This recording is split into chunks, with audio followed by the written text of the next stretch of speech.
Salut à tous, bienvenue dans Dixon Discute. Moi c'est Dixon, je suis comédien et auteur. Mon métier, c'est de créer ou d'utiliser la création des autres et de la mettre en forme. Donc j'ai envie d'en discuter avec ceux qui font comme moi, qui inventent, qui matérialisent le monde autrement. On va essayer de comprendre ensemble les méthodes et tout ce qui se passe dans la tête d'un créatif. Et pour ça, il n'y a rien de mieux qu'une bonne discussion. Bonjour, ça va? Ça va et toi? Ça va, super. Déjà, présente-toi. Alors, je m'appelle Stéphanie. Ouais. J'adore parler. Et j'adore parler surtout aux gens que je connais pas. J'adore écrire, j'adore la vie. Voilà. Ok. Qu'est-ce que tu fais? Oula, je fais plein de trucs. Alors, pour gagner ma vie, je fais du branding. Ok. Donc, voilà. Ça consiste en quoi le branding? Alors, il y a plein de définitions que tu peux trouver un peu standard. Donc, c'est la création de stratégies de marque et ensuite de contenu de marque. Ouais. Moi, je le fais pour une start-up, mais aussi, je redéfinis ce que ça veut dire le branding dans mon sens. Donc, moi, je travaille beaucoup autour de la culture des marques de l'entreprise et des histoires, en fait, qu'on doit raconter. Donc, qu'on se raconte à nous-mêmes et qu'on raconte aux autres. Voilà, moi, je suis passionnée d'histoire, quoi. Ok. Si tu n'avais pas fait ça, tu aurais fait un métier qui soit un peu créatif ou pas du tout? Oui. En fait, je trouve que mon métier, il est créatif, déjà, de base. C'est ce que je pense qu'on en reparlera après. Ouais, on peut en reparler. Mon métier est hyper créatif et moi, je suis une créa dans l'âme depuis que Bah, je c'est suis pour ça que née, t'es je là. fais tout, voilà. Donc, c'est une question que je me pose assez souvent d'ailleurs. En fait, qu'est-ce que ça veut dire la création et quelle place ça a dans ma vie? Et je repense souvent, tu sais, on dit souvent quand repense à ce que tu faisais quand tu étais petit, tout ce qui est un peu développement personnel, l'introspection. On dit, ouais, il y a beaucoup de trucs dans l'enfance et tout. Et moi, mon enfance, c'était de la musique d'abord, beaucoup, beaucoup de musique, de chansons, de piano, de composition, etc., que je fais beaucoup moins aujourd'hui. Après, ça a plus dévié vers des arts un peu plus visuels, donc la photo notamment. Je fais beaucoup de photos de rue. C'est comme ça qu'on s'est rencontrés C'est d'ailleurs. comme ça Donc qu'on s'est rencontrés, ouais. voilà, ça c'est marrant. Mais et puis aujourd'hui, ben j'allie cette créativité avec les terrains un peu plus business, qui demandent encore une autre forme de créativité que Mais forcément. on va en reparler parce que j'ai déjà invité des gens qui font du marketing, des Yes. entrepreneurs, Ouais. et je les ai invités pour leur créativité justement, parce que Ouais. je trouvais ça hyper créatif. Mais du coup, ce serait intéressant d'en parler avec toi, qui est une vraie créative à côté de ça. Exact. Enfin, je crois. Donc voilà. Et depuis quand tu crées? Parce que d'habitude, je demande depuis quand tu fais ça, mais comme tu fais plein de trucs, Hmm. toi, c'est depuis quand tu as ce virus de la créativité? Euh, Ouais, c'est dur de dire depuis Alors, quand. alors, je vais te poser une autre question que je pose Vas-y. aussi souvent, qui est quel est ton plus lointain souvenir de création? Quelle qu'elle soit. Euh, Ça va être un peu bizarre, je pense que je vais te répondre, mais c'est pas grave. Je me souviens de quand j'ai appris à lire, toute seule, dans ma chambre. Et pour moi, ça, c'était l'acte vraiment fondateur de la créativité. Parce qu'en fait, c'était avant l'école. Personne savait lire et tout. Et moi, j'ai chopé des prospectus. Avant, on recevait des liasses de prospectus Ouais, ouais. dans les boîtes aux lettres et tout. Et je trouvais ça trop beau. En fait, je dis, mais c'est beau, ces couleurs, ces trucs, ces machins. Je sais plus quel âge j'avais. Et j'avais trop envie de déchiffrer ce que c'était.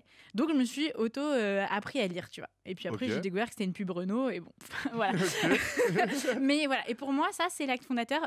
Pourquoi c'est de la créativité? Parce qu'en fait, t'es drivé par la curiosité intense de vouloir faire sens d'un truc, du monde. Et en fait, la créativité, c'est ça. Je pense que tous les gens qui créent, c'est parce que on est tous un peu, je vais pas dire torturés à l'intérieur, mais tu vois, c'est ce truc de...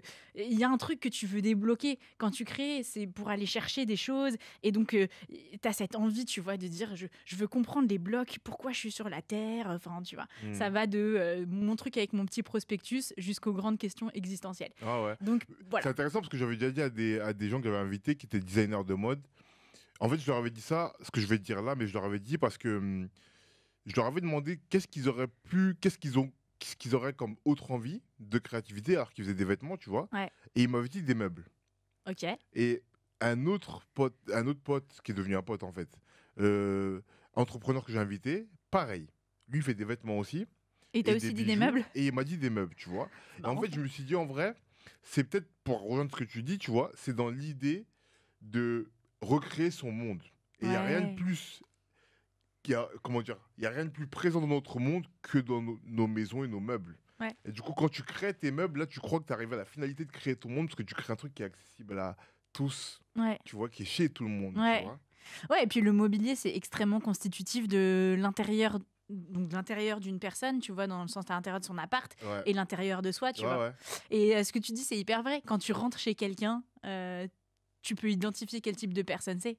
Parce que ses meubles, sa déco et tout, c'est le reflet de son intérieur Ouais. de soi, quoi. Et je crois que c'est un des rares éléments qui te permet à toi d'être chez tout le monde. Si tu arrives à créer, je sais pas, une bouteille d'eau Ouais, qui est c'est clair. assez mainstream ou assez grand public, Ouais, tu peux être chez tout le monde. Et Ouais, là, c'est très kiffant. l'acte suprême de créativité d'être chez tout le monde, tu ouais, vois. ouais, c'est très kiffant. Donc je pense que c'est un peu ça l'idée. Ouais. Et du coup, t'as un métier qui est quand même, qui demande des études et tout. Alors, c'est assez hybride, ce genre de métier. Ouais. C'est ça qu'on peut en parler, tu vois. Ouais. Parce que c'est des métiers qui demandent des vraies stratégies, qui y a des écoles pour ça. Ouais. Parce que tu fais un peu de tout, du marketing, de Ouais. la com et tout. Parce que branding, c'est assez large. Et je Très. pense que c'est pour les initiés. Et en plus, moi, je suis un peu contre les anglicismes. Du coup, on sera. Putain, on va pas être copains. Tu vas devoir biper ce podcast. Ok. Mais c'est pas grave, je réexplique aux gens qui sont avec nous, tu vois. Ouais. Mais c'est des métiers qui sont enseignés dans Ouais. des écoles. Le truc, c'est que pour moi, c'est pour ça que j'aime bien inviter des gens qui sont dans ces domaines-là. C'est des métiers qui demandent des trucs qui sont pas enseignables. Tu vois. Très bien. Donc et parfois, c'est ça le truc. Voilà, c'est ça que je voulais en venir. C'est que parfois, pour la famille, c'est un peu parti comme ça. Du coup, comment ta famille elle réagit quand ils savent que tu es une créative, qui quand même décide de faire un truc qui est assez corporate, corporate, c'est un anglicisme, mais c'est pas grave, on va le garder celui-là, Ouais. qui est assez dans les clous, Ouais. tu vois, mais qu'en même temps, on sent que c'est un truc qui paraît un peu abstrait. Alors, waouh. Par où commencer? En fait, par rapport à ma famille et à mes choix, il y a plein de trucs à dire. Premièrement, moi, je suis née dans une famille de sportifs. Donc, en gros, ça, c'est un truc à savoir, c'est que toute ma famille, c'était pas l'art, leur délire. Tu vois, genre, c'était le sport. Donc, bon, on peut parler sport et créativité et tout, mais j'étais vraiment la toute première qui a commencé à faire des hobbies un peu sportifs. Donc, eux, ils étaient un peu tous genre, bon, ok, elle veut faire du piano, ok, pourquoi pas, de la chanson, pourquoi pas. J'ai eu une petite période entre 10 et, je sais pas, 18 ans, où peut-être j'avais envie de faire la nouvelle star et de devenir vraiment une star. Non, je te jure, c'est vrai. Et mon père était à Bâle et ma mère, elle était dans son monde. Et donc voilà. Et mon frère, lui, c'est aussi un sportif de haut niveau, etc. Et j'avais cette double casquette aussi d'être une grosse intello, que je suis toujours aujourd'hui. J'adore l'école. Même en dehors de l'école, j'apprends des trucs, je m'inscris à des cours et tout. Et donc, à côté de ça, j'avais envie de faire du latin. J'avais envie d'aller dans les meilleures écoles, d'être toujours la première de la classe et tout. Et en fait, jusqu'au moment, comme tu disais, de faire ce choix de ce que tu vas faire pour vivre, pour gagner ta vie, la question se posait pas trop, en fait. Pour moi, les deux étaient hyper compatibles.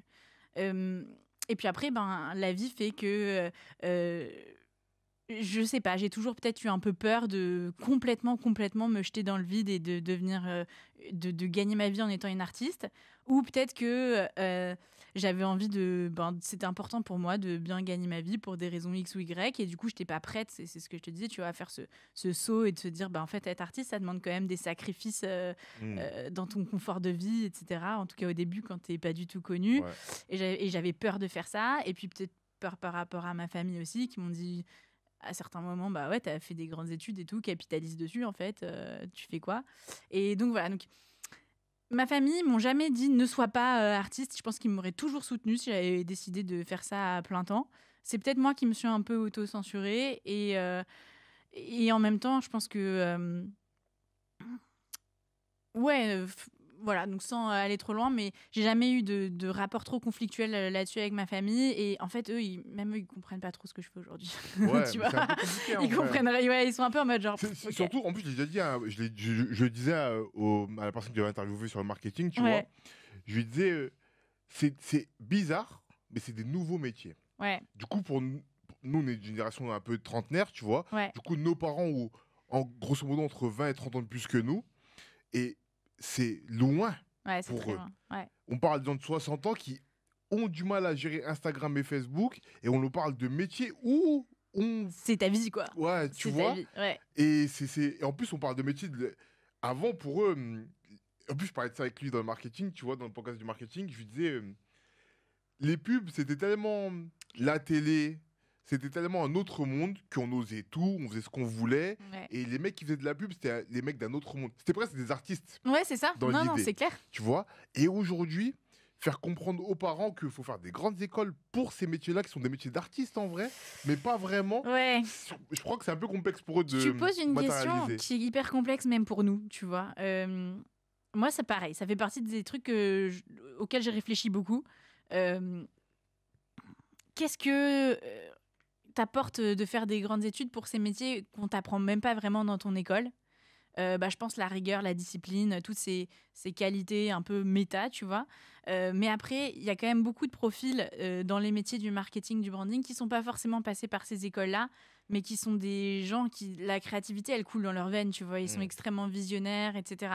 Donc, je suis toujours un peu divisée sur voilà, les études qu'il faut faire ou pas quand tu veux bosser dans le branding, quoi. Alors, je t'agrippe là-dessus parce que c'est intéressant. c'est que moi, ce qui m'impressionne, et c'est ce pourquoi je voulais avoir vraiment des gens du marketing et de la com dans ce podcast, et je me suis presque battu pour ça avec des gens, des amis à moi qui sont dans ce domaine-là, qui ne voulaient pas y participer parce qu'ils ne sentaient pas pourquoi, ils ne savaient pas pourquoi je voulais qu'ils participent, tu vois. Ouais. C'est que c'est comme plein d'autres domaines, tu vois, c'est que c'est une créativité qui est à part. Tu vois, moi j'ai 1000 idées. Ouais. En tant qu'auteur, comédien, c'est une autre part de moi-même, mais en tant qu'auteur, j'ai mes idées. Ouais. J'ai mes idées d'histoire, j'ai mes idées de comment les raconter. En plus, moi, je suis assez ouvert, du coup, j'ai commencé par le théâtre, mais je m'autorise à faire des textes courts, à faire des nouvelles, à faire des lectures publiques où je raconte de façon onirique des œuvres et tout, tu vois. Je me suis mis à la poésie depuis pas longtemps, j'ai envie de faire des scénarios, enfin, tu vois. Stylé, ouais. J'ai 1000 idées et j'ai 1000 médiums dans mon domaine qui est l'écriture pour les exprimer. Ouais. Pourtant, je me verrais jamais faire une campagne de publicité. Pourquoi? Je me verrais jamais mettre en place des outils marketing. Je me verrais jamais même y penser. Tu vois ce que je veux dire? Tout bêtement, on va aller tout bêtement, tu vois. Moi, je dois faire la promotion de ce podcast et de ma propre image sur les réseaux sociaux. J'ai archi du mal à faire ça. Ouais. Cette créativité-là, elle est loin de moi. Autant que la créativité d'un peintre est loin de moi. Pas que c'est... je suis très fan de ça, Ouais. mais c'est pas du tout mon univers, comme la peinture n'est pas mon univers. Et c'est un truc qui est très particulier. Et là où ton profil est intéressant pour moi, c'est que toi, je sais que tu es une créative au sens où tu écris, Ouais. tu fais de la photo, Ouais. enfin, tu fais plein de trucs Ouais. qui sont des trucs archi différents. Ouais. Donc peut-être que toi, tu vois pas les barrières entre ça. Ouais, Mais pour moi, c'est qui est dans tout la même chose, quoi. Voilà, Ouais. pour un créatif qui est dans un domaine, il y en a plein qui me disent qu'il n'y a pas de barrière, mais en vrai, parfois il y en a. Moi, en tout cas, j'en ai. Ouais. Et je suis pas contre ça. J'aime bien, chacun fait son métier, tu vois, c'est très bien. Mais du coup, pour moi, le marketing, la communication, c'est un art tout particulier, tu vois. Non, c'est très vrai. Il y a quelque chose d'hyper particulier et je pense que ça revient à l'intersection de l'objectif de ce que tu fais. Mais, alors, je sais pas trop dans quel ordre prendre tout ce que tu as dit parce que tu as dit plein de trucs qui sont hyper intéressants. Quel que soit ton art et ton médium, tu peux créer pour toi, un peu en mode dans ton journal intime et tout, ou tu peux créer pour un public quand même. Quand tu écris une pièce ou que tu récites des textes et tout, c'est à la visée d'un public, quoi. Donc, tu es content quand il y a des gens qui t'écoutent. Et ça, c'est pas si loin du marketing et du branding. C'est se dire, en fait, je vais produire quelque chose d'artistique à destination des gens. La grosse différence, c'est que c'est pas ça qui guide l'œuvre à la base. Tu vois ce que je veux dire? C'est que toi, excuse-moi. Vas-y, j'adore, vas-y. Mais quand tu fais du market, ok, c'est une œuvre qui est destinée à un public, mais c'est à la base l'idée même. Donc, créer une œuvre pour un public. Ouais. Quand moi j'ai créé une pièce, elle a pour but d'être mise devant un public, mais en vrai, c'est une idée qui m'est venue comme ça, et que il faut que je trouve le moyen de la faire entendre à ce public. Et tu vois, je pense que c'est la même chose. Peut-être pour le... Alors, marketing, pour moi, je considère branding et marketing comme deux vraiment mondes qui se... Anglicisme, qui s'overlappent,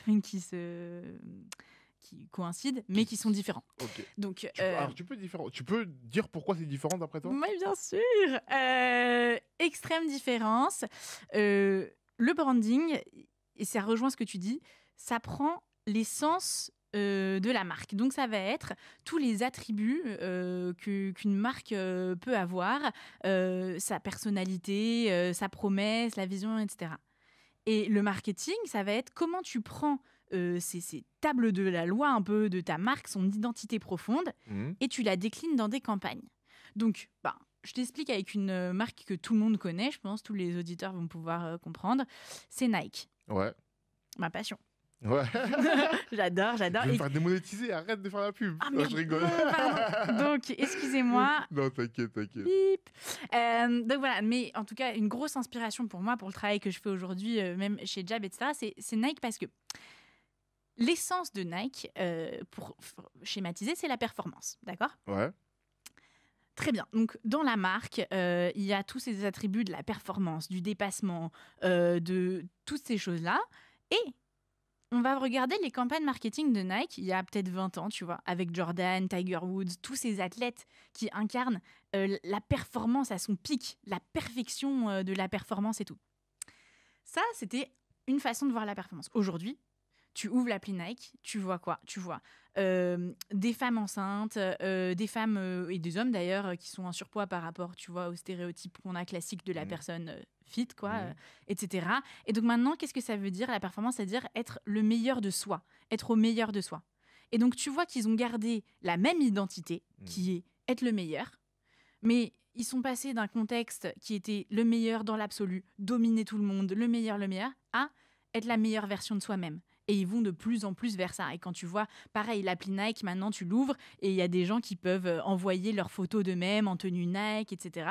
Donc ils ont gardé les mêmes valeurs, mais le prisme est différent et ils savent s'adapter en fonction du contexte. Et donc pour moi, le branding, c'est ce travail sur les valeurs, l'essence, etc.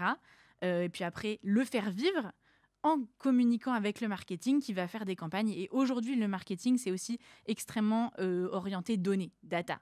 Tu vois, on parlait des réseaux sociaux, de Facebook, d'Insta et tout. Les bons marketeurs, en vrai, ils savent analyser des campagnes avec les données, tac, tac, tac, ça a marché. Telle campagne, elle a mieux marché que telle autre. Ils vont retourner voir les gars de la brand et de la communication, dire, en fait, appuyons plus sur cet axe-là. Qu'est-ce qu'on peut faire, etc. Donc, voilà un peu la différence que moi, je fais entre branding et marketing. Il y en a un qui est plus dans les outils et l'adaptation au contexte du message, et l'autre qui est vraiment dans l'essence, quasi dans l'immuable. Et voilà. Et les deux, bien sûr, comme je disais tout à l'heure, c'est pas étanche. Ouais, ils travaillent forcément main dans la main. Ouais. Et par rapport, tu vois, à ce que tu me disais tout à l'heure, c'est pour ça que pour moi, le branding, la marque, c'est hyper proche de l'artiste. Parce qu'en fait, tu pars pas, contrairement à ce qu'on va penser, de ce que les gens veulent entendre. Ça, c'est un peu plus le marketing. Tu pars de l'essence d'une boîte. Et moi, quand je fais du branding, c'est ce que je te disais tout à l'heure, je travaille sur la culture de la marque. Donc, qu'est-ce que ça veut dire d'avoir une culture forte ? Pourquoi dans telle ou telle boîte, vous avez ces comportements-là, etc. Quelles sont vos convictions ? Qu'est-ce qui est lié à ça ? Pourquoi la couleur, c'est le rouge et pas le bleu ? Qu'est-ce qu'on met derrière ? Pourquoi le nom de ta boîte, c'est le nom d'un coup en boxe, qu'est-ce que ça dit, etc. Et donc, tu peux tisser un univers extrêmement fort autour de ça, et de là vont découler un peu tes œuvres, tu vois. Donc, et en fait, oui, bien sûr, c'est du business, donc pouf, marketing, ça va vers un marché, tu veux des retours sur investissement et tout. Pour moi, ça ajoute une dimension un peu géniale sur le truc, mais ça reste vraiment, ça émane de qui tu es, de ta personnalité, de l'art. Et donc, c'est de l'art du business. Ok. Voilà, je suis désolée, j'ai fait 10 minutes de trucs, mais, non, mais c'est très bien. C'est passionnant, en fait. Non, mais bien sûr, comme c'est très bien. C'est pour ce dont tu es là, évidemment. Et du coup, à quel point... Parce qu'il y a un truc que tu n'as pas encore dit. Vas-y. Parce que quand tu as commencé ta présentation, tu m'as dit je fais ça, et direct j'étais enquillé sur qu'est-ce qu'est ton métier. Ouais. En vrai, il faut que les gens sachent qu'est-ce que tu fais d'autre à côté de créatif. Ouais. Alors, exact. Donc voilà, ça c'est mon métier et tout. Je fais beaucoup de photos. En fait, j'écris beaucoup aussi. Je pense que Je sais pas, en fait, j'ai un monde un peu intérieur et j'utilise tous les outils que je peux essayer d'avoir pour le transposer en création. Donc la photo de rue, par exemple, c'est quelque chose que j'adore. Parce que quel génial prétexte pour aller découvrir quelqu'un que de lui dire salut, je trouve que t'es vraiment stylé, est-ce que je peux te prendre en photo? Et là, tu partages une petite bulle d'intimité éphémère que je trouve géniale. J'aime beaucoup cette espèce de micro-créativité du quotidien. Tu vois, on parlait tout à l'heure des médiums. Toi, tu disais, je me sens loin du peintre. Moi, je me sens très loin du peintre aussi, par exemple. C'est pas mon type de créativité d'être isolé dans une pièce, de créer et tout. En fait, c'est souvent des trucs, des petits moments quotidiens que j'aime bien saisir. Donc, j'écris beaucoup aussi. J'ai écrit une chronique sur la boulangerie récemment. Tu vois, pourquoi les boulangeries à Paris, c'est hyper important et tout. Et je pense qu'en fait, tous ces petits moments de surface, on les sous-estime beaucoup dans notre quotidien, alors que c'est eux qui font vraiment la beauté de la vie. Et particulièrement maintenant, je trouve qu'on s'en rend compte, tu vois, tout à l'heure. J'ai écrit une petite chronique sur. J'ai porté la valise d'une dame dans le métro et elle m'a dit un truc genre ah merci, en ce moment c'était vraiment un rayon de soleil de ma journée et tout. Je connais pas sa vie, mais euh, tu vois, ça, c'est des petits trucs où il faut les écrire, il faut créer à partir de ça pour rappeler aux gens, pour rappeler, guys, la vie c'est maintenant, levons le nez de nos smartphones, parle aux gens que tu connais pas, émerveille-toi des feuilles qui tombent d'un arbre parce que c'est vraiment beau. Et voilà, donc tout ce que je crée tourne quand même beaucoup autour de ces trucs-là.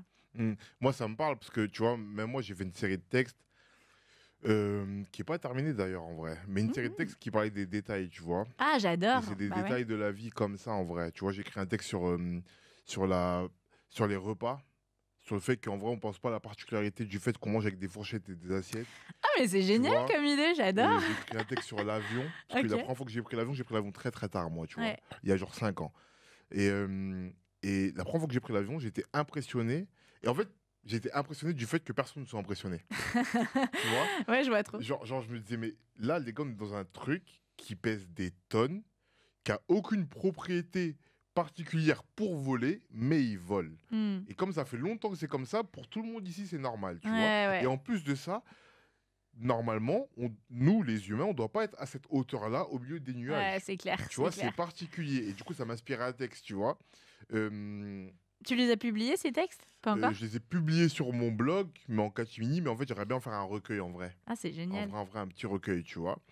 Parce que vraiment, un peu comme toi, j'ai écrit sur l'alcool aussi, Ouais, mais en fait, c'est en fait, au-delà des détails, j'aime bien écrire sur tout ce que les gens banalisent, exact. tu Ouais. vois. Et ce qui m'a fait, moi, je bois pas d'alcool. Ce qui m'a fait écrire sur l'alcool, c'est la manière dont je voyais mes potes banaliser ce truc. Pas Hmm. que c'est mauvais, attention, buvez autant que non, pas buvez autant que vous voulez. Buvez raisonnablement, mais Ouais. buvez si vous voulez boire. Ouais. Le seul truc, c'est que euh, je me disais, vous pensez pas. En fait, le premier truc, c'est la réflexion, elle m'est venue en. Un jour, j'ai demandé à un pote à moi, je dis pourquoi, quand tu sais que c'est le verre de trop, tu bois le verre de trop. C'est clair. Et il me disait, je sais pas, Ouais. tu vois. Et du coup, à les observer à boire, parce qu'on sort beaucoup avec mes potes, je me disais, mais il y a un truc je sais pas, il y a un truc particulier dans ce truc, Ouais. tu vois. Et puis, il y a tout un rituel. Moi, par exemple, je bois pas, mais je sors beaucoup. Les gens me disaient, mais tu Comment bois, tu fais? comment tu fais? C'est trop bizarre et tout, tu vois. Je leur disais, mais il y a un problème, il y a un concept que vous n'avez pas compris. À la base, l'alcool, c'est un outil, en plus, dans une soirée pour s'amuser. Si ça devient le seul prétexte pour sortir, il y a un truc qui va pas. Et tout ça, ça m'a fait penser. Et en fait, les gens banalisaient le fait que ça soit obligatoire de boire pour sortir. Ouais. Les gens banalisaient qu'il y ait toujours le verre de trop. Et ça m'a inspiré un texte. C'est ça, toutes les banalisations de la vie, ça m'intéresse, tu vois. Ouais, c'est excellent. Bah, c'est des sources de créativité géniales, en fait, et qui sont sous les yeux et à la portée de tout le monde. Et je pense que dans les textes que tu fais, et ce qui se recoupe avec ce que je fais, ce que j'aime créer, c'est aussi d'ouvrir les yeux des autres. Enfin, tu vois, il y a... et cette idée de se dire, on est un peu tous artistes, on a tous un peu de créativité en nous, en fait, juste ouvre les yeux. Ça, c'est quelque chose qui est extrêmement important pour moi. Je déteste, enfin je déteste, c'est pas que je déteste les gens, mais je déteste qu'on me dise ah mais moi je suis pas créatif. Enfin, tu vois, je pense que Ouais. t'as dû l'entendre plusieurs fois, genre ah c'est cool ce que tu fais, mais moi je suis pas créatif, tu vois. Mais imagine, je l'entends, moi je l'entends chez des gens que je veux inviter dans un podcast sur la créativité. Donc moi, c'est des gens que je pense créatifs qui me Ouais, disent quoi? Moi, créatif, jamais de la vie. ouais, Tu vois? Je pense à une amie à moi qui se reconnaîtra quand elle écoutera. Où avant que je lance le podcast et que je faisais ma première liste d'invités pour savoir qui je voulais inviter, et je voulais vraiment des profils assez différents, tu vois. Ouais. Et elle, je la voulais elle pour le marketing. Et elle me disait moi, pourtant c'est une très bonne amie à moi, je l'adore, tu vois. Mais elle me disait moi, créative, c'est pas vraiment de la créativité ce que je fais. Ouais, Tu c'est un vois, truc de ouf. Ouais. c'est pas ça. Je lui disais, mais si, regarde, tu fais ça. Comme je t'ai dit, la fascination que j'ai pour ce métier-là, parce que c'est incroyable pour moi, tu vois. Comme je disais Ouais. à la personne que j'avais invitée avant toi pour parler de ça, du marketing et de la communication, je lui disais, vous devez vous challenger tous les jours. Tu Ouais. vois ce que je veux dire? Mais Moi, tu fais ça aussi en tant qu'artiste qui est pas forcément brand et mais tout, non? ça dépend ce que tu fais. Moi j'écris, comme par exemple, je l'ai déjà dit ici, tu vois, mais moi, j'écrirai jamais 20 livres. Ok. J'en suis sûr et certain. Ouais, ouais. J'écrirai plein de textes courts, sûrement. J'écrirai peut-être 3 4 livres, 5 livres si c'est bien. Quelques pièces de théâtre, quelques scénarios. Mais non. Et je suis pas obligé, en fait. Moi, je fais des 6 mois, j'écris pas. Tu vois ce que je veux dire? Parce que je dois me laisser porter par la vie, parce que je dois me laisser inspirer. Parce qu'il faut que je trouve le bon point d'entrée quand j'écris une œuvre. Du coup, je laisse. Tu vois? Tu laisses décanter les trucs un Je peu, laisse quoi. décanter les trucs. Je Ouais. laisse la vie faire. Ouais. Tu vois ce que je veux dire? J'ai besoin de me nourrir aussi beaucoup, de beaucoup lire pour le vocabulaire, pour la manière de voir l'état d'esprit, les choses et tout, tu vois? Du coup, parfois, moi, je te dis, je peux faire 6 7 8 mois, ça m'est déjà arrivé de faire 8 mois sans écrire rien, pas un aphorisme, rien. Ouais. Tu vois, vous êtes obligés tous les jours de penser à ça, dans vos métiers en tout cas. Tu vois ce que je veux dire? Ouais, c'est vrai. Donc, si à la base, c'était comme ça, moi, j'ai invité plein de gens qui étaient comme ça, qui débordaient de créativité. Moi, c'est pas que j'en déborde pas, c'est que parfois, je la laisse reposer pour vraiment. En fait, moi, je suis quelqu'un qui a une forme de perfectionnisme. J'ai besoin que l'idée que j'ai, je trouve le bon point d'entrée pour y aller. Alors là, on va se marrer quand même parce que ça, c'est excellent comme sujet, quoi. Moi, je me suis souvent posé la question pareil, tu vois. Bon, déjà, je suis pas perfectionniste. Bon, ça, c'est autre chose. Mais voilà. Et en fait, je me dis, est-ce que c'est un vrai truc, ce truc de se dire, en fait, j'attends que l'idée géniale arrive, tu vois, et je laisse infuser. Et combien de temps? Parce qu'il y a le risque pour moi, quand tu fais ça, de te poser dans une léthargie. Et Ouais. après, en fait, le truc, en fait, il viendra jamais. Alors que si tu continues à t'entraîner, et c'est pour ça que c'est intéressant ce que tu dis par rapport aux muscles de la créativité. Moi, j'aime bien dire ça. Plein de gens disent ça. Mais quand on y réfléchit, comment ça marche les muscles? Tu fais ton entraînement et là, ton muscle, les fibres, elles se cassent et tout, nanana. Et après, tu dois le laisser reposer pendant, je sais pas, 24 heures, par exemple, et avant d'aller faire ton prochain entraînement, parce que sinon, tu abîmes ton muscle et tout, tu l'utilises trop et il est cassé. Mais après, si tu le laisses reposer pendant 6 mois, bah, ça a servi à rien ton entraînement. Tu vois. Et je trouve la créativité, c'est un peu pareil. Ouais. C'est cet équilibre hyper fin entre t'es en ébullition dans un truc ou t'es dans un flow de ouf et tout. Tiens, j'aimerais bien qu'on parle du flow aussi si ça t'intéresse après, parce que je trouve que c'est un sujet intéressant sur la créativité. Et donc, t'es dans ton flow, tu fais ton truc, ou alors au contraire, t'arrives à une saturation, pareil, je sais pas, moi ça m'arrive souvent quand j'écris, où je suis là, je réécris 10 fois le même truc, en fait ça veut plus rien dire, et en fait... vas-y, ça me saoule. Tu vois, genre j'arrête. Et là, justement, je laisse décanter, tu fais un tour. Et après, quand est-ce que tu reviens dessus, tu vois? Et bon, bah, faut pas attendre 12 mois parce que peut-être que, en fait, tu seras même plus la même personne, tu seras passé à autre chose. Et en même temps, peut-être que le lendemain, c'est un peu trop tôt. Tu vois, t'as encore toujours. Donc, ça, c'est un truc, un point que tu soulèves que je trouve vraiment intéressant, qui est toujours ce timing, en fait, et cet équilibre entre. Ouais, ça fait clairement partie de la créativité de pas être une machine à production, tu vois, t'es pas une vache à traire des trucs stylés. Et en même temps, si tu muscles pas assez régulièrement, ben, tu seras jamais stylé. Ok, tu vois je peux t'en parler parce que Vas-y. j'en ai parlé aussi et j'en parle souvent, tu vois. C'est qu'il y a deux choses à comprendre. Il y a à trouver ta manière d'écrire, ton style et aussi peut-être ta cadence et tout, tu vois. Je crois qu'il y a des auteurs qui écrivent 10 livres par an. Je pense à, je sais pas. Bref, il y a des auteurs qui écrivent 10 livres par an. Il y en a qui ont écrit un livre dans leur vie. Ouais, c'est clair. Tu vois, Ouais. chacun sa cadence. Mais en soi, il faut quand même travailler ton style. Ouais, c'est vrai. Là, on parle de musculature, tu vois. Ouais. Moi, ça, je l'ai travaillé, tu vois. Et je l'ai même travaillé à un point que... J'ai souvent parlé de ça dans le podcast, tu vois. Mais je l'ai même travaillé à un point que je me suis auto-piégé. Parce qu'en fait, à un moment donné... Ça veut dire quoi, ça? Ça veut dire qu'à un moment donné, je savais qu'il voulait trouver mon style pour être mon bon auteur. Pas un bon auteur, mais moi, en tant que Hmm. bon auteur, que je trouve La quand meilleure même bon, version tu de vois. toi, un peu. La meilleure Ouais. version de moi. Du coup, j'ai travaillé ça. Et du coup, je m'étais attelé à un exercice. C'était que je pondais grosso modo un paragraphe par jour. Pendant Ouais. quelques temps, j'ai fait ça. Tu vois. Et sur des trucs qui m'inspiraient pas vraiment. Hmm. Tu vas me dire bouteille d'eau. Et ben, faut que je te ponde 5-6 lignes. C'est trop bien ça. T'as Voilà. kiffé de faire. Enfin, ça t'a aidé de faire J'ai cet kiffé de exo? faire ça au début, sans problème. Ça m'a appris un truc. C'est qu'aujourd'hui, je sais que je sais écrire parce que tu me donnes n'importe quoi comme thématique, je te ponds un paragraphe Trop en bien. 3 minutes et demie, Mhm. littéralement. Et dans mon style, Trop envie de te le faire faire tu maintenant. vois. Non, mais Tu me littéralement, démanges trop. ouais, tu vois, littéralement, je peux le faire. La seule problématique de ça, c'est que un jour, il est arrivé que pour un vrai travail qu'on me demande, je fasse ça sans m'en rendre compte. Ouais. Tu vois. Ouais. Et que du coup, j'envoie. En fait, c'était un travail, je l'ai déjà raconté il y a pas longtemps, mais c'était un travail en 2 parties où je travaillais avec une dessinatrice. Et je Ouais. lui ai dit, c'est moi qui. En plus, c'était à ma demande. Je lui ai dit, dessine pour moi, je fais des textes. Et elle fait 2 séries de dessins par 5. Elle m'envoie la première série de 5, je lui ponds des textes. J'étais pris par le truc et tout, j'étais trop content. Je lui ponds les textes, elle me dit, ouais, trop cool, j'aime bien et tout. Je fais la deuxième série de dessins, je te les envoie. Elle m'envoie la deuxième série de dessins. Dans, dans l'instantanéité, tu vois, dans spontanéité, je lui envoie une série de textes qui était un peu dans le même cadre que la première, tu vois. Là, elle me dit, mais qu'est-ce que tu fais? Ah, intéressant. Qu'est-ce que tu fais? Elle t'a dit, ouais, Elle c'est. m'a dit, mais je te reconnais pas. T'es en mode auto. Ah, ouais. Non, elle m'a dit, je te reconnais pas. Elle m'a dit, je suis désolé, je te reconnais pas. Tu vois. Et je peux pas te dire plus que ça, parce que moi, c'est pas mon travail d'écrire. Moi, je dessine. Ouais. Je sais pas quoi te dire de plus que je comprends pas ce que. Limite, je comprends pas ce que tu as fait, en fait. Tu vois. Ouais. Et moi, sur le coup, j'ai dit, mais comment ça se fait? Ouais, ouais. Tu vois, j'ai juste fait pareil qu'avant. Je lisais les textes, je me dis, mais il y a tout, en fait. Voilà, le problème, il est venu. Il y a tout. Ouais, ouais. Comme si c'était une recette. C'est clair. Tu Ouais. vois ce que je veux dire? Ouais. Il y a tout. Ben, attends, comme un sportif, tu vois? Ouais. Ben, il y a tout. J'ai fait le même mouvement, les mêmes foulées que sur la course de l'entraînement. Tu vois? Il y a tout. Il y avait la même température que sur la course. Mais il y a un truc en plus pendant la course qui se passe. C'est la même chose quand tu crées.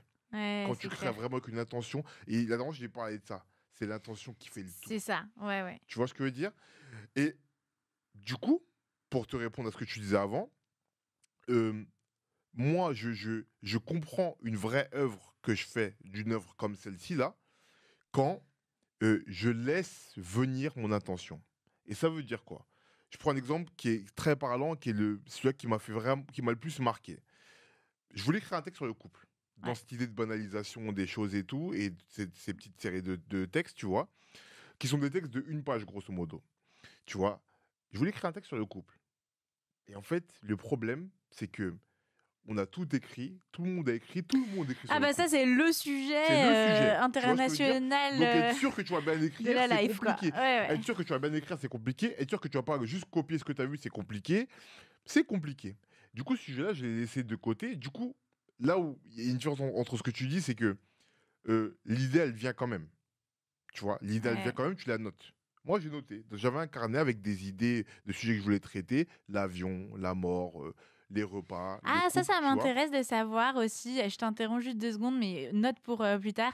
Un des trucs de la créativité, on dit souvent quand t'es créativité, t'es pas excuse-moi, quand t'es créatif, t'es pas organisé. Ça Et dépend. j'aimerais bien savoir ton système. Ça dépend. Bah, je pourrais t'expliquer un peu si tu Ouais, veux. bah, je veux bien qu'on en discute Ouais, un peu ouais. parce que moi j'aime bien, en fait, créer dans le chaos, tu vois, genre c'est pas possible pour moi. Genre Ouais. tu sais, genre il faut que ma souris est là, mon clavier est là, Mhm. mon cahier est là. Ah, c'est bon, je peux écrire et mon esprit se sent libre. Bah, je crois que je peux pas parler à la place de tous les artistes, tu vois, Ouais. mais je crois que c'est que tu as ton organisation. Ouais. Toi, la tienne, c'est celle-ci. Il y en a d'autres. Toi, que des fois, on voit dans des images, tu vois, des graphiques d'auteurs, genre du 19e ou 18e siècle, avec plein de feuilles autour d'eux. Mais en fait, ils savaient comment ils organisaient leurs Ouais, feuillets. exactement, c'est Tu vois leur ce que je veux bordel dire? organisé Leur un peu, bordel quoi. organisé, tu vois. Moi, je sais que j'ai mes carnets. Je note mes idées dans un carnet. J'ai un autre carnet pour écrire vraiment. Moi, j'aime bien. Ah, moi J'aime aussi pas trop j'ai le 1000 numérique. carnets, trop bien. Ouais, mais tous les mecs qui écrivent vont ça en On vrai, a tu vois. tous 800 Bah ouais, carnets tu et vois. les gens qui écrivent pas, c'est trop marrant, ils te regardent et ils te font genre Ouais. Mais moi, j'ai des carnets que je vais jamais utiliser, ou que je vais pas utiliser, ou pas ouais, maintenant, mais ils sont là, tu vois. pareil. J'ai des carnets d'avance.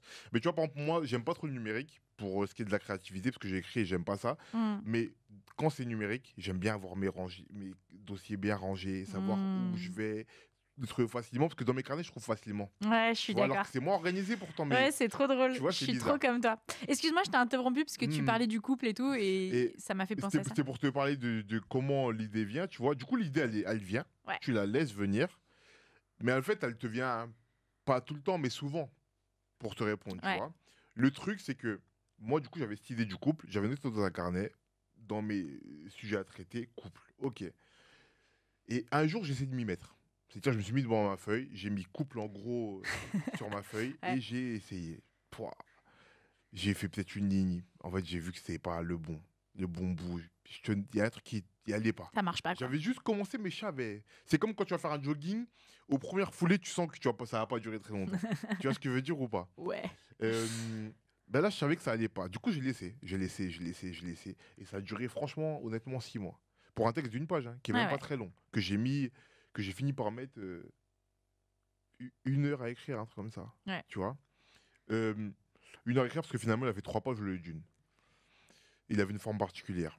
Mais bref. Et du coup, c'est pareil, ça venait pas, je sais pas. Mais c'était là. Fallait que j'en parle. Tu vois, je savais que je voulais en Ouais, parler. ouais.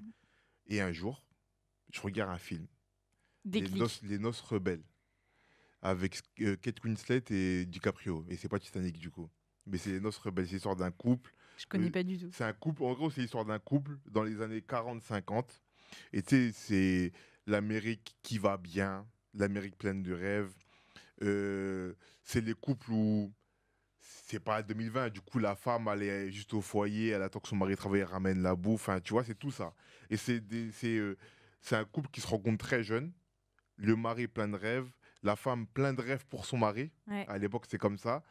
Et il se passe quelques années. Et en fait, le mec, il doit trouver un boulot, juste travailler. C'est pas si rêve que ça. Ouais. En vrai, c'est l'Amérique où toutes les femmes elles sont avec des belles robes, ils ont des belles voitures, ils ont des attachés caisses pour aller tous au travail, tu vois. Mais que c'est qu'un vernis. En vrai, quand tu grattes, les femmes, elles sont à moitié alcooliques. Les mecs, ils trompent toutes leurs femmes. Enfin, tu vois, quand tu Ouais, grattes, je il y a vois un truc qui bien. va pas, tu vois.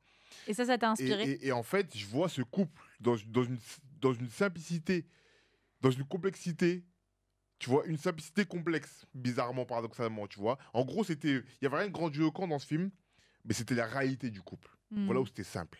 Mais en même temps, la réalité du couple, elle est complexe. Ouais. Tu vois ce que je veux Ouais, dire? très bien. Et je vois ce film, et là, pourtant, il y a un truc qui est venu. Comme ça, Eureka, tu vois. Ouais. Comme dans les dessins animés, non, pas s'allume au-dessus de ma tête. J'ai dit, waouh, c'est ça, putain. Tu vois, j'ai regardé le soir, j'ai dormi. Le lendemain, ça m'a poursuivi. Et en 1 heure, j'ai rédigé mes 3 pages. J'aime J'avais bien, trouvé le truc sur le couple. J'aime bien ce mot que tu dis, poursuivi. Tu sais, il y a une citation de Victor Hugo que j'adore qui est. Je ne l'ai pas exactement, mais c'est un truc quand même. Rien n'arrête une idée dont l'heure est venue. Un truc comme ça. C'est exactement ça. Mais c'est là où ça. Excuse-moi, mais Non, non, c'est ça. c'est tout ce que je là où voulais dire. ça répond à ce que tu dis de la latence. Ouais. En vrai, un artiste, il sait très bien. Moi, je connais vraiment les moments où je procrastine et les moments où il y a des trucs qui viennent pas. Ouais, ouais. Tu vois ce que je veux dire? Ouais. Parce qu'il y a des moments où ça vient pas, mais j'essaye quand même. Il y a des moments où ça vient pas, j'essaye pas, parce qu'en vrai, je procrastine un petit peu quand même. Tu vois? Je les connais, ces moments. Ouais. Tu vois? Et je sais les moments où je suis fixé sur un truc. Tu vois? Pareil, ma première pièce de théâtre que j'ai écrite, regarde, je vais te faire le truc. J'ai écrit 2 pièces de théâtre. Vas-y. Une que j'ai pas totalement terminée, mais bientôt, tu vois?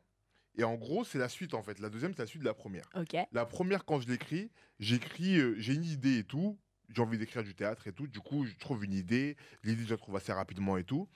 Bref, je suis un néophyte du théâtre. Du coup, je vais prendre à la bibliothèque des livres de théâtre pour voir comment ça a agencé et tout. Je me lance. J'écris 5 pages. En 2 semaines, j'écris 5 pages. Ok. Et là, la vie, elle prend un peu son cours.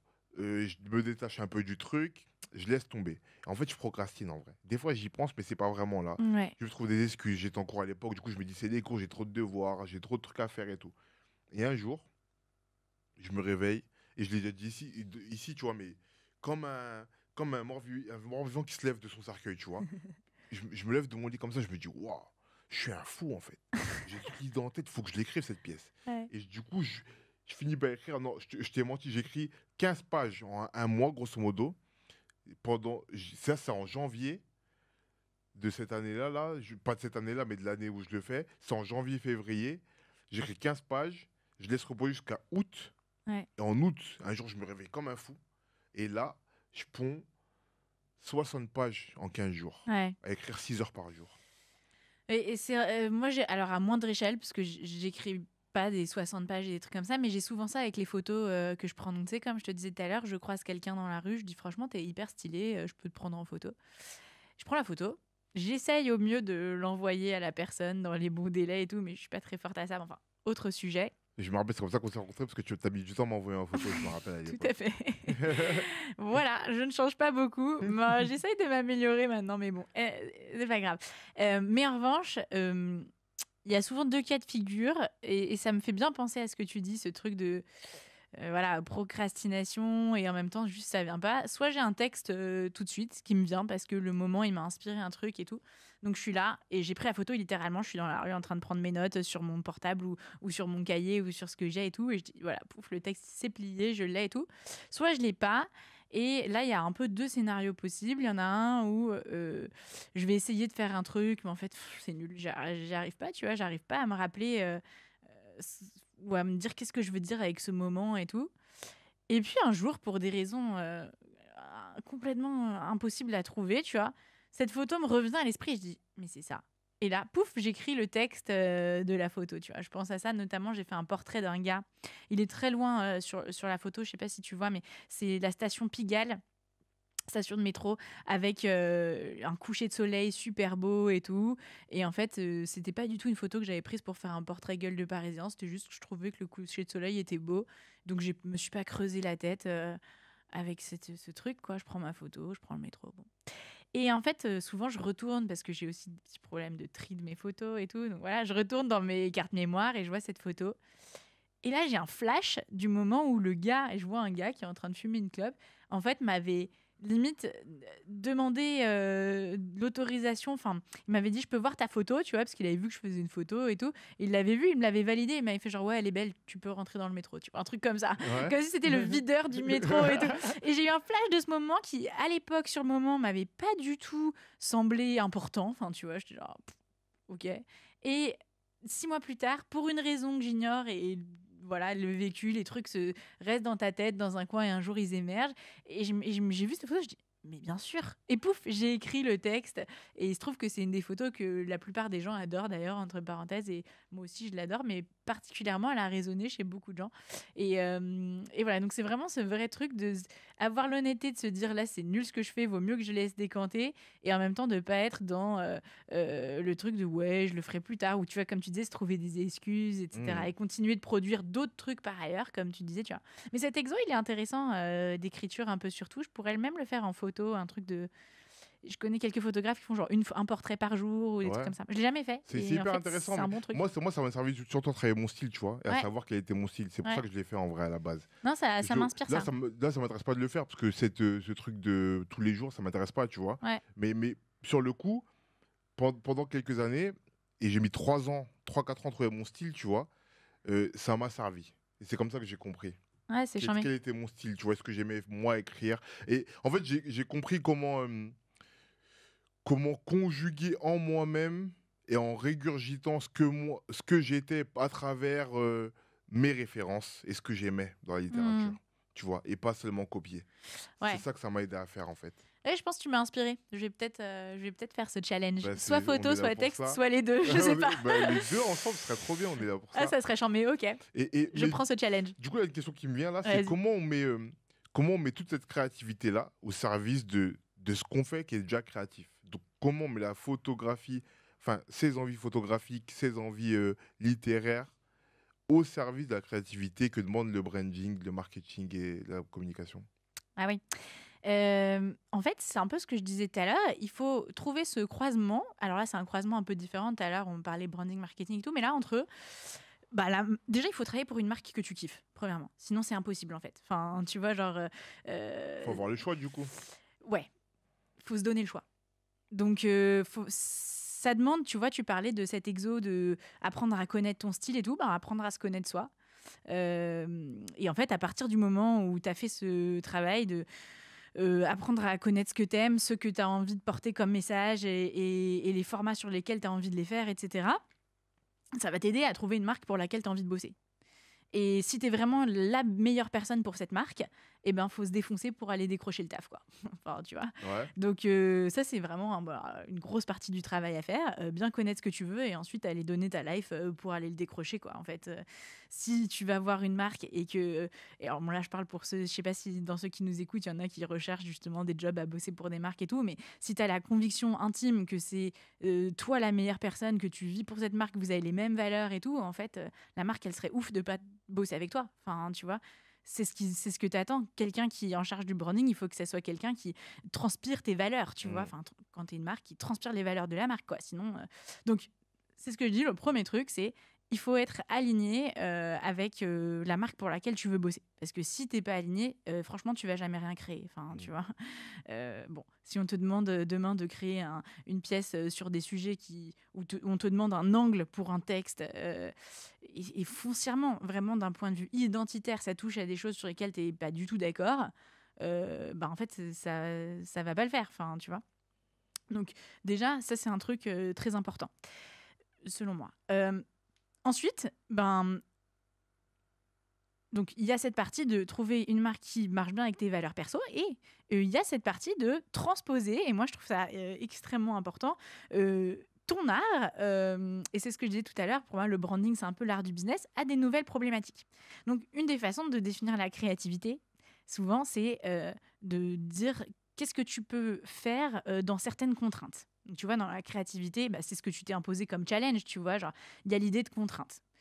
Et moi, à titre perso, c'est un truc que je trouve très excitant, de se dire, en fait, je le vois même pas comme une contrainte, mais comment on fait pour que mes idées créatives et tout, elles servent des enjeux de business. C'est des bons challenges. Aussi souvent, la créativité, on y associe assez peu le résultat, la notion de performance, etc. Et moi, avec mon filtre, avec mon titre perso, je trouve ça très excitant, pardon, ou stimulant, de se dire, moi, je vais aller chercher le contraire. J'ai envie de créer des trucs qui me font kiffer pour une marque que j'adore, et en plus d'aller voir si ça fait kiffer les autres. Et d'aller voir si ça peut nous ramener des gens. Et de se dire, voilà, en fait, je travaille pour cette marque, je l'adore. Je veux que les gens la connaissent. Je veux que les gens ils comprennent le même truc que moi. Je veux leur communiquer mon enthousiasme et tout. Et ça t'ouvre plein de chakras, en fait. Quand tu as ce but-là en tête, tu vas aller chercher tous les moyens pour le faire. Et donc, voilà. Donc, en gros, trouver une marque que tu adores, comprendre pourquoi tu fais ce truc-là et d'essayer d'aller chercher et d'être motivé par cet enthousiasme de j'adore ce truc, qu'est-ce que je peux créer de génial que moi j'aurais envie de voir, tu vois, et qui va me faire kiffer de faire et qui va forcément attirer les autres personnes autour de moi, tu vois. Et un truc qui est important, je pense, notamment quand tu travailles, comme je disais, dans une entreprise, dans un milieu business et tout, c'est bien sûr de garder les KPIs, tu vois, en tête, dont tu as parlé dans d'autres podcasts avec les marketeurs et tout, mais tu vois, on est là pour faire du business, donc il faut des campagnes, des retours et tout, mais aussi conviction et légèreté, moi j'aime bien dire ça, tu vois. Conviction et légèreté, donc en fonction de la marque sur laquelle tu bosses, etc. Mais ne pas oublier que it's all a big game, c'est un grand jeu la vie, quoi. Ouais. Donc moi ça c'est un truc qui me C'est pas fait si kiffer. sérieux, quoi. Non, c'est pas si sérieux. Ouais. Et tu vois, souvent quand je les connais les débats entre l'artistique égale le monde des idées, la beauté, la création et tout, et le business égale les gens trop chiants qui veulent que faire de l'argent. Bon, je caricature, hein. Mais en fait c'est faux. On peut mettre de l'un dans l'autre, et c'est comme ça que tu crées vraiment. En fait, peut-être la vraie création, c'est dépasser cette dichotomie de dire business égale argent et artiste égale création. En fait, il faut des deux, et il faut surtout que les deux apprennent à vivre ensemble. Et c'est là que tu crées vachement de valeur. Tu vois, ce qui est intéressant, c'est que moi, j'essaie de réconcilier les deux mondes. Ouais. En invitant des entrepreneurs dans mon podcast que je trouve hyper créatif. Et moi, c'est ça que j'adore dans ton podcast, c'est que j'entends aussi bien un musicien, DJ, une peintre, des trucs comme ça, qu'un gars qui fait du branding. Et en fait, en écoutant un peu à la suite ou en superposant un peu les épisodes, tu fais, mais en fait, ce sont quasiment les mêmes personnes, mais ils ont un costume un peu différent dans leur vie professionnelle. C'est exactement ça, ouais. C'est exactement l'essence du truc. Et du coup, il y a une question qui me vient là, c'est que après, moi, je te connais aussi un peu personnellement. Du coup, je sais que tu es une pile électrique. Oui. Quand on est une pile électrique, oui. et que on a un métier qui, je pense pour toi, fait que à chaque fois, on a envie de faire ce qu'on fait. C'est-à-dire que toi, comme tu disais juste avant, il faut il faut aller vers les marques qui te plaisent. Ouais. Mais je pense qu'on va souvent on te propose des marques qui te plaisent. Ouais. Du coup, quand souvent on te propose des marques qui te plaisent, qu'on a plein d'énergie, que on se sent entouré de créativité parce qu'on fait des photos dans la rue de gens qu'on connaît pas, comme ça qu'on croise, qu'on écrit des chroniques sur des choses qui nous arrivent, les banalités de la vie, tu Ouais. vois. Est-ce que quand on est autant entouré de créativité, presque quand on a un monde qui est composé que de ça, Ouais. parfois on n'en a pas.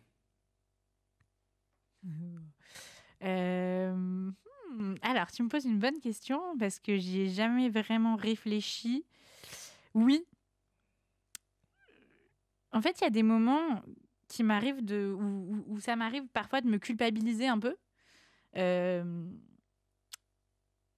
De pas avoir... de me dire... en fait, voilà, là, ça fait longtemps que j'ai pas sorti de photos ou de me laisser aller, comme on disait tout à l'heure, un peu dans une sorte de léthargie, etc. Ouais.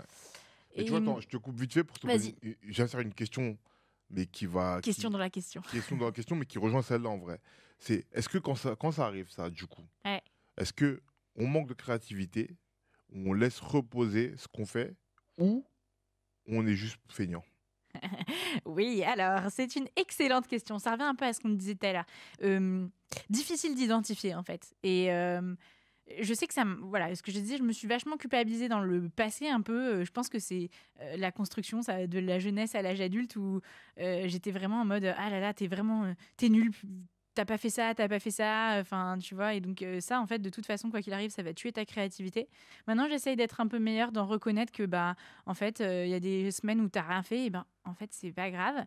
Et ce que tu dis tout à l'heure, la distinction à faire vraiment entre, bah voilà, là, c'est pas grave, t'as besoin d'un break et tout, mais en fait, est-ce que là, t'as juste été feignante ou est-ce que en vrai, c'est normal d'avoir des coups de mou, etc. Tu vois, moi, je crois beaucoup au cycle aussi dans la vie, enfin, tu vois, en tant qu'aide biologique et particulièrement en tant que femme, mais pas pour faire du truc, mais voilà, on connaît, on a des cycles qui nous régissent et c'est pareil dans la nature, tu vois, les arbres et tout.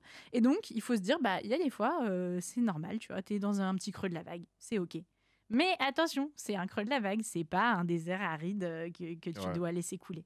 Donc, j'ai pas encore vraiment résolu ce truc. Je le sais très bien, je me connais, ça fait partie de la connaissance de soi, qu'il y a des moments où c'est juste moi qui dois vraiment me mettre un petit coup de fouet et qu'il y a d'autres moments où c'est en fait, ça va, Steph, laisse-toi tranquille. En fait, c'est ça ma petite voix intérieure. J'essaye de bien dissocier les moments où je dis Steph, laisse-toi tranquille. Et genre, Steph, tu te mens à toi-même. Tu vois? Mais du coup, tu te mens à toi-même parce que, en fait, t'as la flemme ou parce que t'as plus rien à dire ou plus Non, rien à non, faire à non, ce non, moment-là. non, moi j'ai jamais plus rien à Mais c'est dire. ça que je te demande en vrai. C'est Le pas que j'ai manque, plus c'est rien ça, à en vrai. dire. Ouais, j'ai compris ta question. C'est pas que j'ai plus rien à dire. Et tu l'as bien dit tout à l'heure. C'est que parfois, pour moi, c'est plus une saturation et un épuisement qui vient de. C'est une très bonne question, ta question, en fait. Je viens de la comprendre. Mais moi, comme tu as dit, comme je suis trop tout le temps, pile électrique et tout. En fait, parfois, genre, il faut. Et c'est ça que je dis, Steph, laisse-toi tranquille. En fait, quand j'arrive trop à saturer, trop de bruit dans la tête et tout, impossible de distinguer le signal dans tout ce bruit-là, tu vois. Et donc, c'est là où je me dis, ok, laisse-toi tranquille, girl, repose-toi et tout et tout. Donc ça, c'est le truc qui peut m'arriver. Et les moments où j'écris pas, etc., c'est soit que j'ai trop, il faut rester fatigué, soit, enfin, pas rester fatigué, mais tu vois, se reposer parce que je suis fatiguée et j'ai du mal à me mettre à moi-même et donc souvent ça m'empêche d'être lucide et de créer dans le plaisir aussi parce que je me mets une pression, etc. Soit c'est des moments, et ça aussi, bah, comme j'ai dit, ça m'arrive où je suis un peu en mode genre non, et là je sais qu'il me reste de l'énergie. Et en fait c'est ça, c'est un peu criminel enfin c'est criminel, j'emploie des gros mots. Mais tu vois, pour moi, il y a un aspect... non, en fait, t'as pas le droit de pas aller sortir ton jus si tu l'as, tu vois.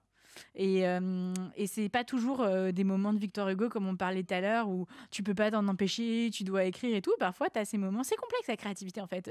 Quand on en discute tous les deux, et je me dis, il y a quand même beaucoup de couches. Donc, il y a en effet ce scénario où le truc il est en toi, c'est l'irruption du volcan et tout. Tu peux pas t'empêcher, ça sort. Il y a des fois où tu sais que t'en as encore sous le capot et tout, mais en fait. Voilà, t'as d'autres choses à faire, tu le fais pas ou je sais pas quoi. Donc ça, c'est ce qu'on dit à la procrastination. Et dans mon cas particulier, C'est vrai que tu as ce cas où, en fait, tu sais, genre, j'ai tourné pendant 1 mois et demi et tout. Et en fait, pourquoi j'y arrive pas, ça énerve. Mais en fait, je suis juste fatiguée. Il faut se calmer et revenir dans 2 semaines, tu vois, ou je sais pas Mais quand. tu vois, ça me fait penser, j'ai invité un comédien, Corentin Pellis, si vous irez voir sur YouTube, qui est comédien, réalisateur et scénariste. Ouais, Et lui, il est un peu comme toi, c'est une pile et il a tout le temps des idées, tout le temps envie de faire des trucs, ouais, tout le temps plein d'énergie, tu vois.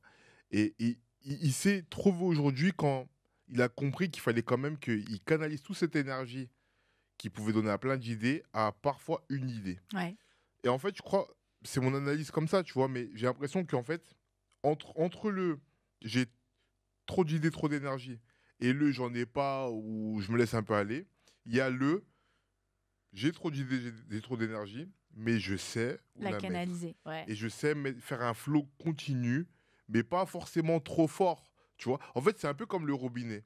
Tu sais que dans le réservoir, il y a beaucoup d'eau. Ouais, Dans le ballon d'eau chaude, il y a beaucoup d'eau. Mais si tu trouves trop fort, ça va juste t'éclabousser ouais. partout ton évier, tu pourras pas faire une bonne vaisselle. Il faut savoir doser ton robinet pour avoir le filet d'eau qu'il faut. Oui, bah, je pense que tu l'as très bien dit. Moi, canaliser, c'est vraiment un des mots que j'ai entendu tout le temps. Beaucoup d'énergie, par contre, faut canaliser et tout. C'est un peu l'histoire de ma life et de ma famille. D'ailleurs, je fais une petite dédicace à mon frère qui est pareil que moi, Ouais. autant d'énergie et tout. Mais lui, il aimait moins l'école. Donc, comme il aimait pas l'école, il était turbulent et il fallait le canaliser et tout. Mais c'est vrai que c'est un enjeu. C'est de la discipline de soi. Et aussi, ça sert. Moi, j'ai un excellent mari donc, qui m'aide à apprendre à dire non, par exemple, tu vois, à des projets. Parce que si tu dis oui à tout, en fait, c'est ça qui mène à la fatigue. Même si le truc est trop bien, ouah, trop stylé et tout. Mais en fait, tu cours dans tous les sens et tu dissipes ta créativité et ton énergie. Et comme tu disais, en fait, apprendre à bien prendre toute ton énergie que tu as et sélectionner avec intention. Tu vois, on revient sur ce que tu Ouais. disais, sur l'intention, en fait, où tu vas la mettre. Mais c'est dur parce que choisir, c'est renoncer et t'as pas envie de renoncer à des trucs trop bien. Mais en fait, tu peux pas non plus dire oui à tous les trucs parce que tu vas donner ton meilleur dans aucun. Ouais, c'est ça en vrai, Mm. c'est exactement ça. Et mais du coup, quand tu parles de meilleur, ça me donne une perche pour te demander comment tu perçois ce que tu crées. Est-ce que tu es assez dur avec toi ou ça va, tu es assez indulgente? Hmm. Surtout, c'est une question qui est hyper intéressante pour toi, surtout dans le cas où on est guidé par sa spontanéité. Du coup, Aïe. on prend 10 photos par semaine dans la rue pour Ouais. rien, que personne n'a rien demandé, qu'on n'avait même pas envie de faire, mais elles nous ont, c'est des photos qui nous ont attrapés. Ouais, c'est J'ai envie vrai. de te dire, tu vois, Ouais. qu'on écrit de la même manière, Ouais. on se demande rien, on nous a rien demandé, mais il y a un moment qui nous a attrapés, on a envie de l'extérioriser, tu vois. Dans ce cas-là, comment on se perçoit, comment on se critique? Euh, pour moi, c'est assez binaire, tu vois. Enfin, je réfléchis à voix haute. J'allais dire assez binaire dans le sens où quand quelque chose est excellent, je le sais. Je pense que beaucoup de gens qui créent ont le même feeling, tu vois. En fait, tu sors un truc très très très bon, une photo géniale, un texte génial et tout. En général, ça coule tout seul. Tu le sais, c'est trop bien, quoi. Il y a les choses qui te donnent plus de doutes. Euh, c'est les choses que tu as peut-être plus travaillé. Au début, c'était un peu médiocre. Et puis tu l'as amélioré, tu l'as amélioré. Et à la fin, tu te dis, ouais, je crois que c'est pas mal, mais tu as peut-être besoin d'une relecture ou d'une validation de quelqu'un. Tu vois, moi, ça m'arrive de être pas sûre d'une photo. Et puis, je l'envoie à mes quelques, tu vois, conseillers et tout, qui me disent, elle est ouf. Et ça y est, je l'aime bien, tu vois. Donc, mais c'est pas n'importe qui. C'est genre, voilà, c'est mes gens qui m'aiguillent un peu quand je suis pas trop sûre. Et il y a les trucs où, ben, de la même façon, voilà, je sais que c'est pas bon, bah, franchement, ça restera une note dans mon cahier ou une photo dans mes archives et tant pis. En fait, ça fait partie des déchets normaux, entre guillemets, quand tu crées. Donc, je dirais que je me dirais pas comme dur ou pas dur avec moi. J'essaye d'être assez honnête en se disant, bah, j'ai fait un truc nul, bah, ça veut pas dire que ça y est, je suis nulle, ma vie est finie et tout. Bon, je suis juste pas content de cette photo. Next, la prochaine. J'essaie d'avancer, etc. Et par contre, quand j'ai fait un truc bien, en général, je suis assez fière. Et je dis aux gens, allez voir mon truc. Ça, c'est un truc aussi, c'est un tabou qui est un peu difficile à surmonter, je pense, pour chacun de nous. Tu disais tout à l'heure, tu vois, aller faire la promo de ton truc et tout. Mais il faut être fier de ce qu'on fait quand on trouve que c'est stylé, quoi.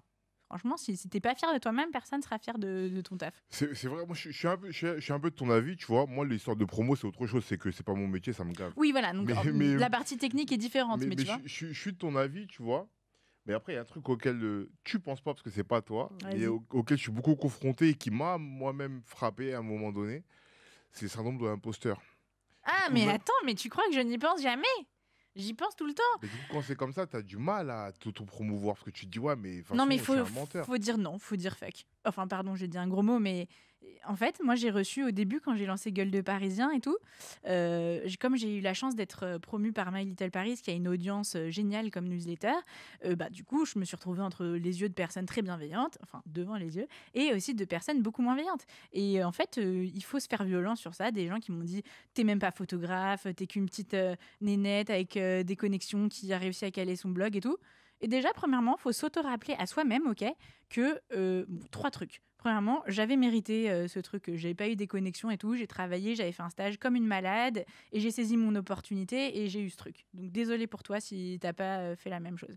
Deuxièmement, ben, en fait, il n'y a pas besoin d'être le meilleur du monde pour mettre son travail sur Internet aujourd'hui et se dire que c'est bien. Tu vois, c'est un peu ce qu'on disait tout à l'heure avec entre Michael Jordan et être le meilleur de soi-même. Aujourd'hui, il y a plein de moyens, on a plein de plateformes et donc c'est totalement OK de vouloir mettre son Et travail. puis être en accord qu'on ne sera pas avec le Jordan, mais Exactement. qu'on est bon pour soi. Exactement, tu vois. Donc, et c'est bien, et voilà.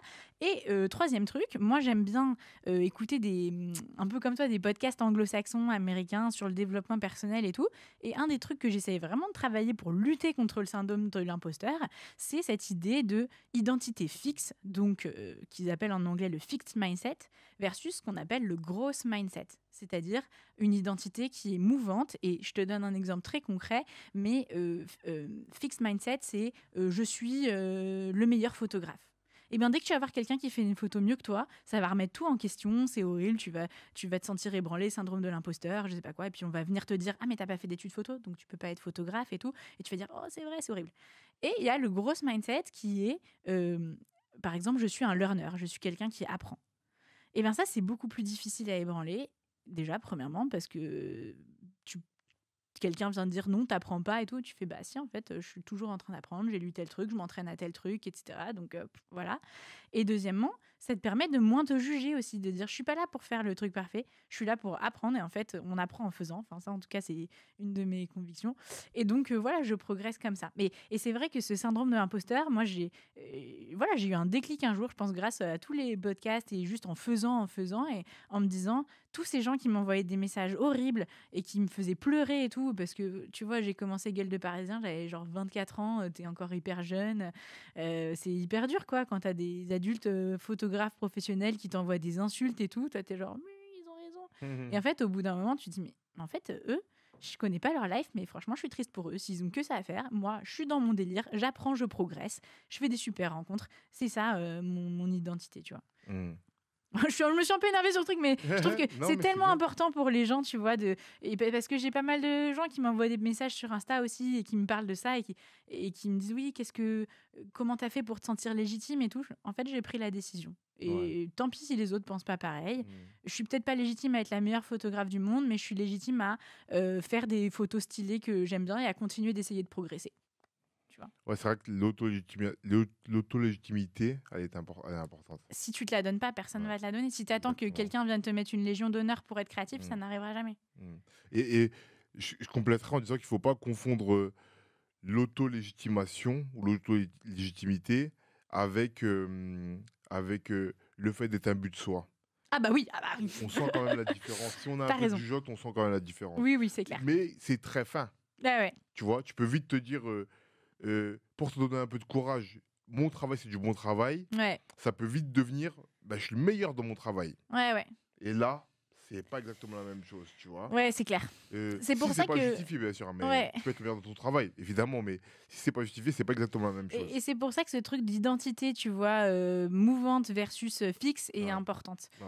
Parce que ça donne une certaine humilité, je trouve, de dire, bah, je suis là pour apprendre. Donc voilà, je progresse tous les jours. Tu vois, c'est ce que tu dis. C'est hyper différent de dire, je progresse tous les jours et je suis le meilleur. Je suis le meilleur. En effet, c'est le gars, tu dis, bah ok, enfin...